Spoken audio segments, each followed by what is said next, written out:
खबर है जो साकरी नगर पंचायत में नगर अध्यक्ष जयश्री पवार के खिलाफ दायर अविश्वास प्रस्ताव पर बुधवार रात 11 बजे विशेष बैठक आयोजित की गई, जिसमें पीठासीन अधिकारी प्रांतीय अधिकारी रोहन कुमार अपनी खराब तबीयत के कारण नहीं पहुंचे, जिन्हें जिला कलेक्टर ने निजी अस्पताल की गहन चिकित्सा इकाई में भर्ती कराया है।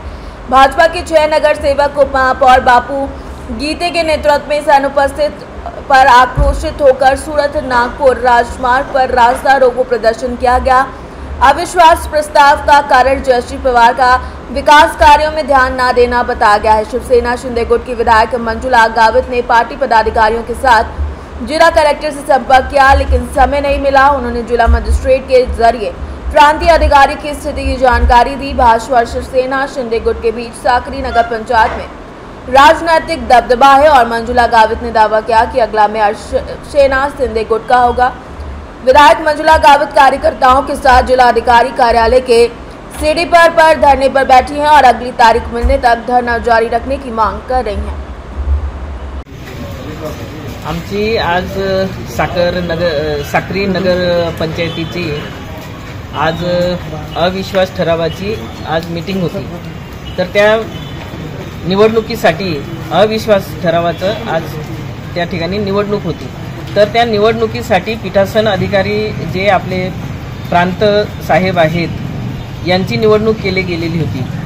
आज 11 वाजता साक्री नगर पंचायतीमध्ये येणं अपेक्षित होतं, परंतु 11 वाजून 20 मिनिटं झाले 25 मिनिटं झाले तोपर्यंत पीठासीन अधिकारी त्या ठिकाणी हजर नव्हते। त्याच्यानंतर मग आम्ही सगळीकडे चौकशी करायला सुरुवात केली, तर त्यावेळेस असं समजलं की ज्यावेळेस आम्ही 11:30 वाजता मी कलेक्टर मॅडमांना फोन केला, तर 11:30 वाजता कलेक्टर मॅडम म्हणतात की पोहोचले नाही, कुठे गेले, करते तपास, विचारते।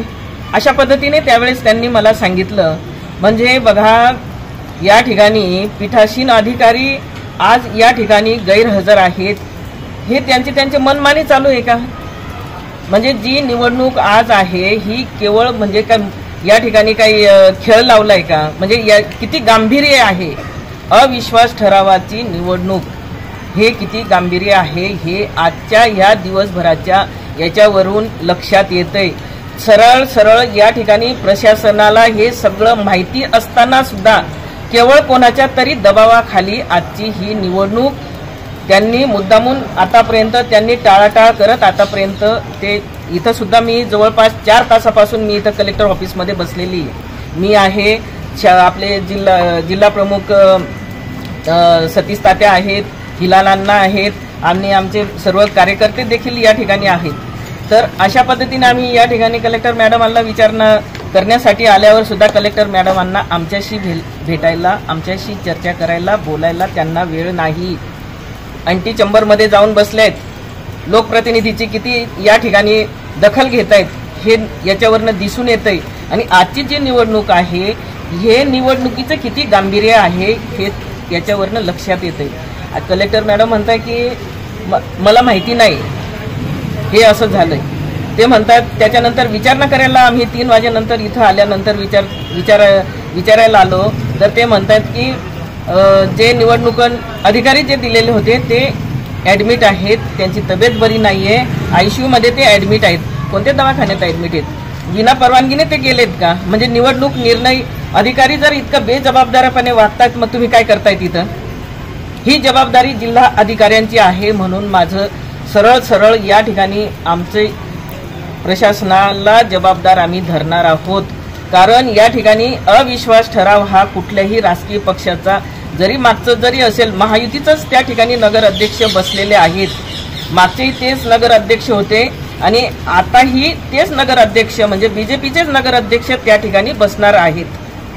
हे सरळ गणित होतं, फक्त बीजेपीचाच आहे आणि आम्ही शिवसेनेवाले फक्त त्यांना पाठिंबा देतोय।